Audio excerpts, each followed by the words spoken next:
ದೀಪಯಕ್ಷಿಣಿ ಪ್ರಶ್ನೆಶಾಸ್ತ್ರದಲ್ಲಿ ಸ್ವತಃ ತಾಯಿಯೇ ದ್ಯೋತಿಯ ರೂಪದಲ್ಲಿ ಬಂದು ನಿಮ್ಮ ಪ್ರಶ್ನೆಗೆ ಉತ್ತರವನ್ನು ನೀಡ್ತಾಳೆ. ದೀಪಯಕ್ಷಿಣಿ ಪ್ರಶ್ನೆಶಾಸ್ತ್ರದಿಂದ ಸಮಸ್ಯೆಯನ್ನು ತಿಳಿದು ನಿಮಗೆ ಪರಿಹಾರವನ್ನು ತಿಳಿಸಿಕೊಡುತ್ತೇವೆ. ಕಮೆಂಟಿನಲ್ಲಿ ನಿಮ್ಮ ಹೆಸರು ಹಾಕಿ ಕರೆ ಮಾಡಿ. ಜೀವನದಲ್ಲಿ ಉದ್ಧಾರ ಆಗಬೇಕು, ಲೈಫಲ್ಲಿ ಸೆಟ್ಲ್ ಆಗಬೇಕು ಅನ್ನೋರು ಮಾತ್ರ ಈ ವಿಡಿಯೋ ನೋಡಿ, ಉಳಿದವರು ಸ್ಕಿಪ್ ಮಾಡಿ. ತುಂಬ ಜನ ಕಷ್ಟದಲ್ಲಿರುವವರಿಗೆ ಈ ವಿಡಿಯೋ ತುಂಬ ಉಪಯೋಗವಾಗಬಹುದು. ಆದಷ್ಟು ಈ ವಿಡಿಯೋವನ್ನು ಶೇರ್ ಮಾಡಿ. ಈ ನದಿ ತೀರದಲ್ಲಿ ನಿಂತು ಹೇಳ್ತಾ ಇದ್ದೇನೆ, ದೀಪಯಕ್ಷಿಣಿಯಲ್ಲಿ ಯಾವುದೇ ಸಮಸ್ಯೆಗೆ ಪರಿಹಾರ ಇಲ್ಲದ ವಿಚಾರವೇ ಇಲ್ಲ. ಎಲ್ಲ ಸಮಸ್ಯೆಗಳಿಗೂ ಉತ್ತರವನ್ನು ಖಂಡಿತವಾಗಿಯೂ ದೇವತೆ ನೀಡುತ್ತಾಳೆ. ದಯವಿಟ್ಟು ವಿಡಿಯೋವನ್ನು ಪೂರ್ತಿಯಾಗಿ ನೋಡಿ. ನಮಸ್ತೆ, ನಾನು ಮನೋಜ್ ನರಸಿಂಹ ಸರಸ್ವತಿ, ದೀಪಯಕ್ಷಿಣಿ ಆರಾಧಕ. ಇವತ್ತಿನ ಈ ವಿಡಿಯೋದಲ್ಲಿ ದೀಪಯಕ್ಷಿಣಿಯ ಪ್ರಶ್ನೆಶಾಸ್ತ್ರದ ಬಗ್ಗೆ, ಅದರಲ್ಲಿ ತಿಳ್ಕೊಳ್ಳಬಹುದಾದ ವಿಚಾರಗಳ ಬಗ್ಗೆ ನಿಮ್ಮ ಜೊತೆ ನಾನಿವತ್ತು ಮಾತನಾಡಿಕೊಳ್ಳಲಿದ್ದೇನೆ. ದೇವಸ್ಥಾನಗಳಿಗೆ ಹೋಗ್ತಾರೆ, ಶಾಸ್ತ್ರಗಳು ಕೇಳ್ತಾರೆ, ಅದಕ್ಕಿಂತ ಇದೇನು ವಿಶೇಷ ಇದೆ ದೀಪಯಕ್ಷಿಣಿ ವಿದ್ಯೆ? ನೋಡಿ, ದೀಪಯಕ್ಷಿಣಿ ಬಂದು ಇವಳು ಅಗ್ನಿ ತತ್ವದ ದೇವತೆ. ಯಕ್ಷಿಣಿಯರಿಗೆ ತಾಯಿ ಅನ್ನೋದು ಇವಳಿಗೆ ಸಂಕೇತ ಇದೆ. ವಿಶೇಷವಾಗಿ ಯಕ್ಷಿಣಿಯರಿಗೆ ತಾಯಿಯ ರೂಪದಲ್ಲಿ ಇವಳಿದ್ದು ಪ್ರತಿಯೊಂದು ಯಕ್ಷಿಣಿ ಸಾಧನೆಯಲ್ಲೂ ಗೋಚಾರವಾಗುವಂಥ ವಿಚಾರ ಇದೆ. ಸಾಧಕನಿಗೆ ಯಕ್ಷಿಣಿಯರು ಗೋಚಾರವಾಗಿ ಕಾಣ್ತಾರೆ. ಆದರೆ ಈ ದೀಪಯಕ್ಷಿಣಿ ಸಾಧನೆಯಲ್ಲಿ ಗೋಚಾರವಾಗಿ ಬರದೆ ದೀಪದ ಜ್ಯೋತಿಯ ಮುಖಾಂತರನೇ ಬಂದು ದರ್ಶನ ಕೊಡುವಂಥ ಏಕೈಕ ಯಕ್ಷಿಣಿ ಅಂದರೆ ದೀಪಯಕ್ಷಿಣಿ. ಇದರಲ್ಲಿ ವಿಶೇಷ ಏನು ಅಂತೇಳಿದ್ರೆ, ನೋಡಿ, ನಿಮಗೆ ಇಲ್ಲಿ ಸಮಸ್ಯೆಯೇ ಬರಬೇಕು ಅಂತ ಇಲ್ಲ ಪ್ರಶ್ನೆ ಕೇಳಲಿಕ್ಕೆ. ಕೆಲವರಿಗೆ ಜೀವನದ ದಾರಿ ಗೊತ್ತಾಗದಂತೆ ಇರ್ತದೆ. ಮುಂದೆ ನಾನು ಏನು ಮಾಡ್ಬೋದು, ಏನು ಮಾಡಿದರೆ ಒಳಿತಾಗ್ಬೋದು. ಈಗ ದೊಡ್ಡ ದೊಡ್ಡ ಬಿಸ್ನೆಸ್ ಮ್ಯಾನ್ಗಳಿಗೆ ಹೋಗುವ, ಯಾವುದಾದರೊಂದು ಬಿಸ್ನೆಸ್ ಮ್ಯಾನ್ಗಳು ಯಾವುದಾದ್ರೊಂದು ವಿಚಾರ ಹೂಡಿಕೆಯನ್ನು ಮಾಡಬೇಕು ಅಂತ ಇರ್ತಾರೆ.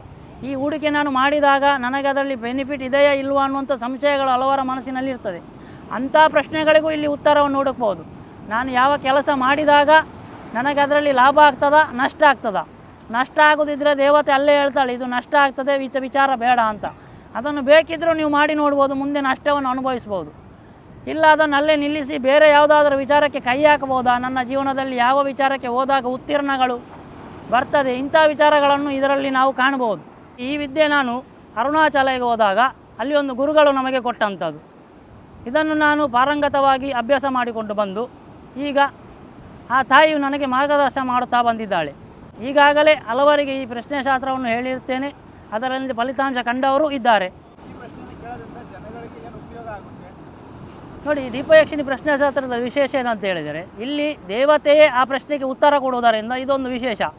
ನೋಡಿ, ಹಲವಾರು ವಿಚಾರಗಳಲ್ಲಿ ನಾವು ಅನೇಕ ವಿಚಾರಗಳನ್ನು ಇಟ್ಕೊಂಡು ಹೋಗ್ತೇವೆ. ಮಾನಸಿಕ ಕಿರಿಕಿರಿ ಇರ್ಬೋದು, ನಿಮ್ಮ ಆಸ್ತಿ ವಿಚಾರ ಇರ್ಬೋದು, ಶತ್ರು ಬಾಧೆಗಳು, ಕಣ್ಣಿಗೆ ಕಾಣದಂಥ ಶತ್ರುಗಳ ಹೊಡೆತಗಳಿರ್ಬೋದು, ಆರೋಗ್ಯ ಸಮಸ್ಯೆಯಿಂದ ಇರ್ಬೋದು, ಸಂತಾನ ಭಾಗ್ಯ ಇದ್ದಂಥ ವಿಚಾರಗಳಿರ್ಬೋದು, ಮದುವೆ ವಿಳಂಬಗಳಿರ್ಬೋದು. ಇಂಥ ಹಲವಾರು ರೀತಿಯ ಪ್ರಶ್ನೆಗಳಿಗೆ ಯಾವುದೇ ಪ್ರಶ್ನೆ ಇರಲಿ, ಆ ಪ್ರಶ್ನೆ ಸಮಂಜಸ ಅಂತ ಎನಿಸಿದರೆ ತಾಯಿ ಅದರಲ್ಲಿ ಉತ್ತರವನ್ನು ಖಂಡಿತವಾಗಿ ನೀಡುತ್ತಾಳೆ. ಇಲ್ಲಿ ವಿಶೇಷ ಏನು, ಬೇರೆ ವಿಚಾರಗಳು ಪ್ರಶ್ನೆಶಾಸ್ತ್ರದಲ್ಲಿ ನಾವು ಗ್ರಂಥಗಳಲ್ಲಿ ಬರೆದಿರುವಂಥ ವಿಚಾರಗಳನ್ನು ಪರಿಹಾರವಾಗಿ ಹೇಳುವುದುಂಟು. ಇಲ್ಲಿ ಅವರಿಗೆ ಬೇಕಾದಂಥ ವಿಚಾರವನ್ನೇ ತಾಯಿ ಪರಿಹಾರವಾಗಿ ತೆಗೆದುಕೊಡುವುದರಿಂದ ಅವರ ಕೆಲಸ 100ಕ್ಕೆ 100% ಫಲಿತಾಂಶವನ್ನು ಕೊಡ್ತದೆ ಅಂತೇಳಿ ನಾನು ಹೇಳಬಲ್ಲೆ. ಹಣಕಾಸಿನ ವಿಚಾರ ಬಂದಾಗ ಅದಕ್ಕೂ ದಾರಿಯನ್ನು ತೋರಿಸಿದ್ದಾಳೆ.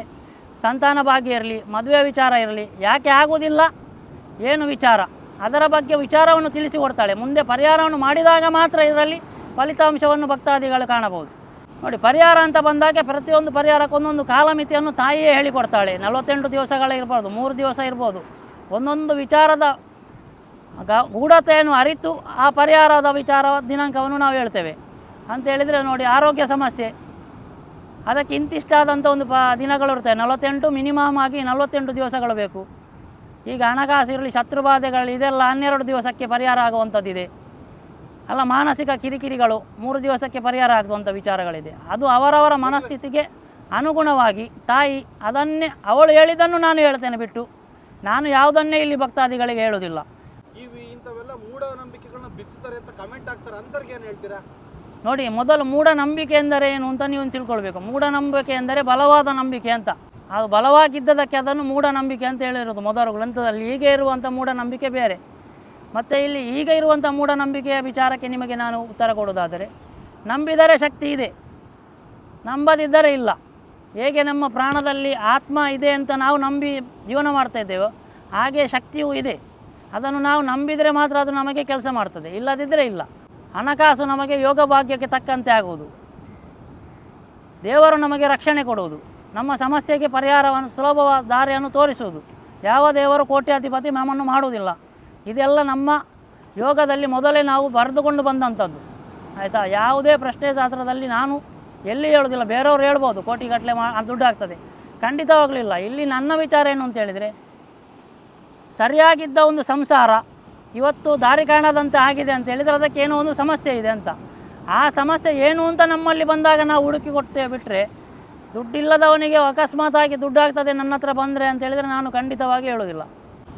ಪ್ರಶ್ನೆ ಶಾಸ್ತ್ರ ಕೇಳಲಿಕ್ಕೆ ನೀವು ಮೊದಲು ನಮ್ಮ ಆಫೀಸ್ ಕಚೇರಿ ನಂಬರಿಗೆ ಕರೆ ಮಾಡಿದರೆ ಅಲ್ಲಿ ನಿಮಗೆ ಅವರು ಡೇಟ್ ನೋಡಿ ಕೊಡ್ತಾರೆ, ಅಪಾಯಿಂಟ್ಮೆಂಟ್ ಡೇಟ್ ಅಂತ ಒಂದು ಕೊಡ್ತಾರೆ. ಆ ಸಮಯದಲ್ಲಿ ನಿಮಗೆ ಅರ್ಧ ಗಂಟೆ ಅವಕಾಶ ಇದೆ ಒಬ್ಬರಿಗೆ ಮಾತಾಡಲಿಕ್ಕೆ. ಆ ಅರ್ಧ ಗಂಟೆ ನೀವು ನಮ್ಮ ಜೊತೆ ಸಮಾಲೋಚನೆ ಮಾಡಿದಾಗ ನಾವು ತಾಯಿಯ ಜೊತೆ ಅದನ್ನು ವಿಚಾರ ಮಾಡಿಕೊಂಡು ನಿಮಗೆ ಪರಿಹಾರವನ್ನು ತಿಳಿಸುವಂಥ ಕೆಲಸವನ್ನು ಮಾಡ್ತೇವೆ. ಭೇಟಿ ಮಾಡಬೇಕು ಅಂತ ಹೇಳಿದರೆ ನೀವು ಮಂಗಳೂರಿನಲ್ಲಿ ದೇರೆಬೈಲ್ ಗ್ರಾಮ, ದೇರೆಬೈಲ್ ಕೊಂಚಾಡಿ ಅನ್ನುವ ಗ್ರಾಮದಲ್ಲಿ ನಮ್ಮ ಕಚೇರಿ ಇದೆ. ಆ ಕಚೇರಿಯನ್ನು ತಲುಪಬಹುದು. ಸಂಪರ್ಕಿಸಬಹುದಾದ ನಂಬರ್ ಕಾಂಟ್ಯಾಕ್ಟ್ ನಂಬರ್ ಇದೆ. ಆ ನಂಬರಿಗೆ ಕಾಂಟ್ಯಾಕ್ಟ್ ಮಾಡಿದಾಗ ಫೋನ್ನಲ್ಲಿಯೂ ನಿಮಗೆ ಪರಿಹಾರದ ವಿಚಾರವನ್ನು ಮಾಡುವಂಥ ಪ್ರಯತ್ನವನ್ನು ನಾವು ಮಾಡ್ತೇವೆ.